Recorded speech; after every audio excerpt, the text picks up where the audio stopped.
Oh, lovely internets, I am here. I just got more caffeine. I am TQ Xander, and I'm going to be casting, I think it's now game number 3 of LiquidTyler going up against ROOTDrewbie. So, 5-game series, and this is going to be cool to see what they do. Drewbie has really liked to go for the refinery before the barracks lately in the last couple of games, so I'm expecting him to do that again. Unless he's actually, wisen up and realize that he's lost last 2 games and should probably change up what he's doing, as Tyler's basically been raffle stomping him. Except without the raffle stomping, just sort of outplaying him. Raffle stomping is a little bit more one-sided than how the game's been going. But Drewbie has been outplayed. It's been very cool to see. Seeing incredible Protoss play like this early on is very nice to see, as generally what I've been thinking about the PvT matchup is that Terran has an advantage a little bit earlier on, assuming that force fields aren't perfect. And then we have 10 gates. That's really not generally how it goes, but yeah. But then Protoss then has the advantage late game with High Templar and Colossi. That's generally how I've seen the PvT matchup unfold, and we're going to see how Drewbie can do this. And ooh, look at this! We actually are seeing something normal from Drewbie with the barracks coming after the supply depot and no refinery beforehand. So we won't be having the same super fast factory like we've been having with the super fast reactor Hellions. Let's see what's going to happen. Drewbie is going to chase off this probe as Tyler does try and do some damage a little bit to this guy. There's actually 20 damage to this guy. It's not bad. See if he comes back to finish it. We'll definitely be interested in that. And now Drewbie is going to continue to macro. Well, we'll see what Tyler's going on. He does have this really fast 10 gateway. I'm definitely going to be expecting fast Stalker. And look at this. Actually, no, we're going to be seeing Zealots. So we're going to see a little bit of a Zealot rushing into Chrono Boost to that. I would expect him to. Now he's going to cybernet his core right now. And he's going to continue and actually just start mining gas.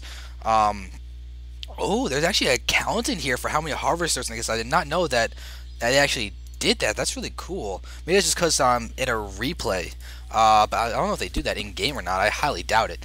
I've actually never noticed that before. That's actually really cool to see.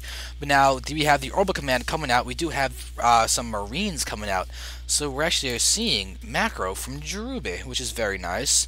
Let's see if he tries to do some kind of harassment again. We'll see if he goes for a Banshee or Hellions, something like that, or go for the Raven. I'm definitely going to be expecting a Raven, because that's sort of been a staple of the other games, is at the very least have an infrastructure to get a Raven, whether it be a Banshee first or a Raven first. He probably would have gotten a Raven after the first Banshee or second Banshee or something in the first game if there hadn't been that Void Ray forcing him to get the Viking. But now we do have the second refinery. Well, we're going to see some teching from Drewbie with this second refinery coming out. I expect a factories right there. And there's a reactor in the barracks. Let's see whether he decides to use this for Marines or to switch onto the factory to get double Hellions. Both are really, really possible. We do have the bunker coming out, so Drewbie is definitely trying to play safer against those early pushes that have been happening against Tyler, and Tyler's moving in with Zealots and a Stalker. He must have chrono boosted those out. Definitely be able to snipe that SCV. Very nice. And look at this, Drewbie pulling a ton of SCVs. Going to allow him to do a lot of damage with the Marines, as they're going to be able to stay alive. And this bunker is up. And Tyler's just going to run, just ignore the bunker, run in, try and get some kills. The Zealots are taking damage, though. One of those Marines does go down. That Marine goes down. Now we do have only 2 Marines in there. We got 2 Stalkers, but oh, Tyler not attacking with his Stalker. 3 kills, though, on that Stalker. 1 kill on this Stalker, doing a lot of damage, taking out Marines and SCVs. And, ooh, great little touch by Drewbie. Going to actually wall in the Stalker with these SCVs, but that SCV does go down. So this Stalker takes out 2 units, most likely SCVs, 3 units, most likely all SCVs. And now I think that's going to be enough for that little attack from Tyler. Tyler definitely put on early pressure. Let's see, Tyler is at 24 food to the 21 food of Drewbie, so that's definitely leads into Tyler's favor. Let's see what the units lost was. 8 units lost for Drewbie. All those were either Marines or SCVs. Most of them were most likely SCVs. I think he only lost 2 Marines. That means 6 SCVs or so. And now he's got the bunker up. Should be fairly secure for the time being. Tyler's probably going to fear a little bit of counterattack. You can see that he's got these units back here. Definitely ready to force field down here, and then also be able to hit any units as they come here. That is assuming assuming Drewbie doesn't do the smart thing and bring his units up this top path instead of just attack moving here, which should allow them to come onto the cliff. And yep, there it is. He's going to move up.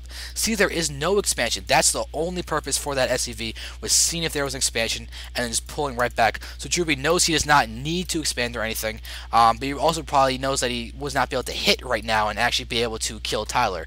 That's definitely something that he would like to do, is be able to take advantage like that. Tyler does have a robo out, so he'll be able to get observers and continue to just produce with that.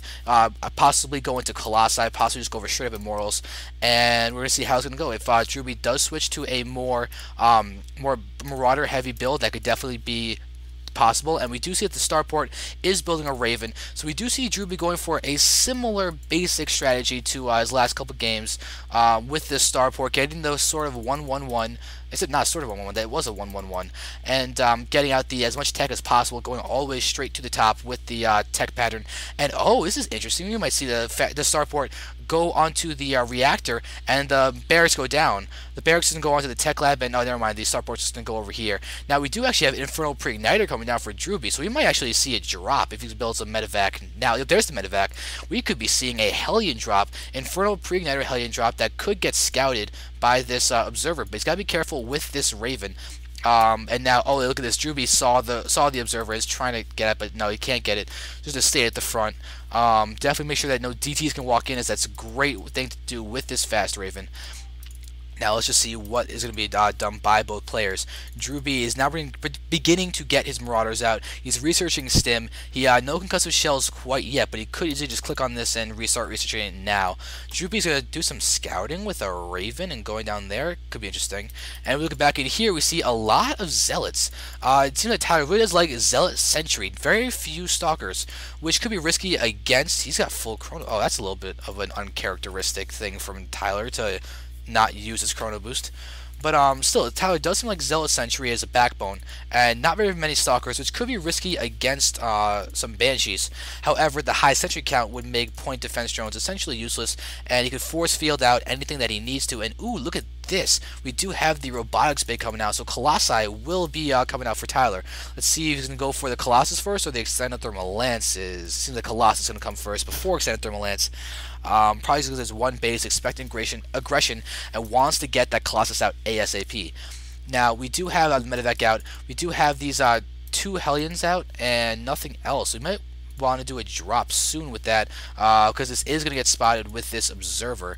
Let's just see. Oh, whoa, there's a. Oh, wow, it really is going to get spotted by an observer. As that observer is going to move along, dance along with this medevac, and Tyler's going to be perfectly ready for this. He's got cannons at the front. Probably going to try and guard his expansion. And good, the cannons are not blocking where the Nexus should go. And now this is going to be interesting. We do have the medevac right here, just not moving down. Interesting. So we have a drop that's not dropping. Okay, now it's going to start to drop. And Tyler's just going to pull back his units, but is he going to hit this? No, he's not. So this medevac's going to try and dance around, get a different avenue to attack in. And now Tyler's going to get vision of the high ground with his Colossus, which is going to allow him to see the medevac. Where is... Oh, it's really... Oh, let's look at it. It's all the way on the edge. It's over there. I hope you can actually see that. And it is going to move down. Is it going to get hit by the Stalker? It is going to get hit by the Stalker. But however, it will survive, go all the way down, and... excuse me. And Tyler's going to pull his probes immediately, knowing that he lost so many probes in that first game. And Drewbie does have a lot better infrastructure this time around, so it's not going to be able to do a ton. And this is a photon cannon. It's warping in the main. Tyler making sure to be as safe as possible against these Hellions. And now this photon cannon is going to take out... Or it's going to take out... It's actually going to take out the Hellion. This one, too. Now the medevacs is going to go away, and Drewbie has got a Hellion that... Oh, Tyler, don't do this. Oh, Tyler. Really, Tyler? You're going to give 3 free probes, 4 free probes, and 5 free probes to Drewbie for doing absolutely nothing, as Drewbie's failed drop ends up actually succeeding because Tyler sent all of his guys over here. But, oh, look at that. There was a push at the front. Look at that. So Drewbie just tried to do an all-in with a bunch of his SCVs and his attack over here, and it just didn't work. That's why he wasn't paying attention to this drop. I'm actually going to rewind because I want to see this. Yep, there it is. There are the units.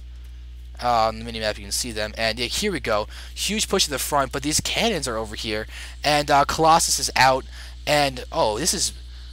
Look at that. Force fields are doing a great job of just preventing anything from being over there. Zealots are here. Oh, wow, that's a lot of force fields. And now, yeah, these two Colossi are just doing everything that they need to just pull this off. And Drewbie does have this down there, but it's not going to matter. These Colossi are just doing way too much perfect force fields, dropping up everything. And Drewbie was losing everything while his failed drop is just back here doing nothing. So that is why nothing was happening with the drop. And Tyler kills everything. And Drewbie is going to go down. This is about when Drewbie GG'd, I believe. Yep, there it is. There is the GG. And Tyler is up 3-0. I apologize. I had to rewind to see this at the front. I guess the caffeine's ruining my multitasking because I just didn't look at the mini-map like I normally do when I cast and play the game. So, apologies for that. But it was a cool game. Definitely a weird strategy. Went for the drop back here and the attack in here. But Tyler, with incredible force fields, doesn't manage to emerge victorious. And now he's up 3-0. I really hope Drewbie can manage to pull off a game. Because if Drewbie gets 5-0, that would be a little bit bad. Thank you guys for watching. We'll go for the next game now. I will catch you for that in a moment.